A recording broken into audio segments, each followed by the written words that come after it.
Welcome back to In the Garden. I'm joined here with Craig from Grange Co-op, and we're talking about planting tomatoes in pots. Now let's get our hands dirty and let's put these bad boys in the pots. What do we first need to do? Yeah, first thing is just to remember what kind of tomato we're using here. So this is a bush type tomato. Most of the big vine type tomatoes you really want to do in the ground plantings or really big pots. For something here that's more of a patio size pot, we want to do one that specifically on the back of the tag says it is determinate. Determinate is the word you want to look for. That means it's a bush type. This specific type, the variety is patio. So it's a very compact, small plant, perfect for in a pot on your patio. So what we're going to do is we're going to take that out. So hold, why don't you hold? Okay, I'll hold this and you hold pull that. it out. And so so tomatoes are different from a lot of other plants. Most plants, when you plant them, you don't want to bury them deeper than what the soil level is. Tomatoes, though, have these little hairs on the side of the stalk. And if you put those under the soil level, those turn to roots.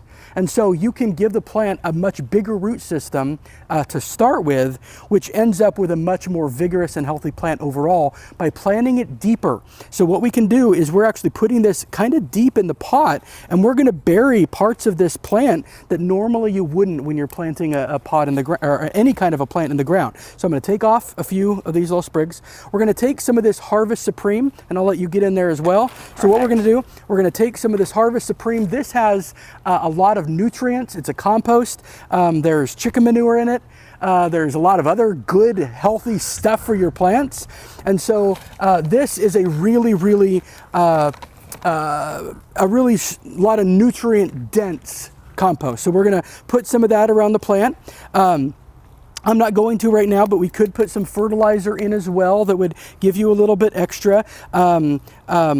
What you'd want to do with the fertilizer is put some in that specifically says it's for tomatoes. That will help you from getting blossom end rot. The tomatoes need extra calcium to keep from that. So you want to make sure your fertilizer specifically says tomatoes on it. And then we're going to fill up the rest with our soil here. So we can go ahead and put that in. And so with these, how often do we need to water these tomato plants in the pots? Yeah, so you really just want to be doing it when the soil, the first few inches of the soil on top is dried out. Tomatoes,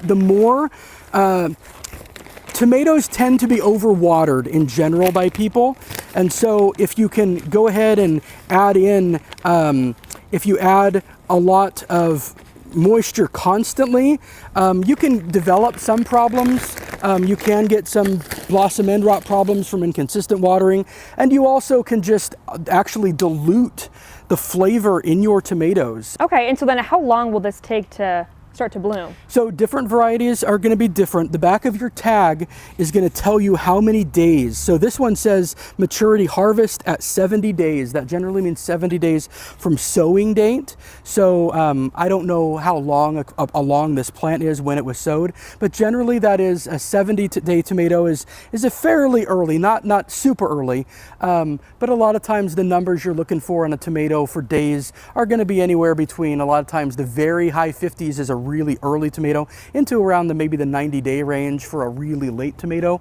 But you're certainly going to be getting fruit off these guys certainly early to midsummer all the way through until we get frost. All right, well, if you were interested in potting some tomato plants, you can always head to a Grange Co-op store and ask for all the help you need. Or for more information, you can check out our website at kdrv.com. Thanks for joining us in the garden.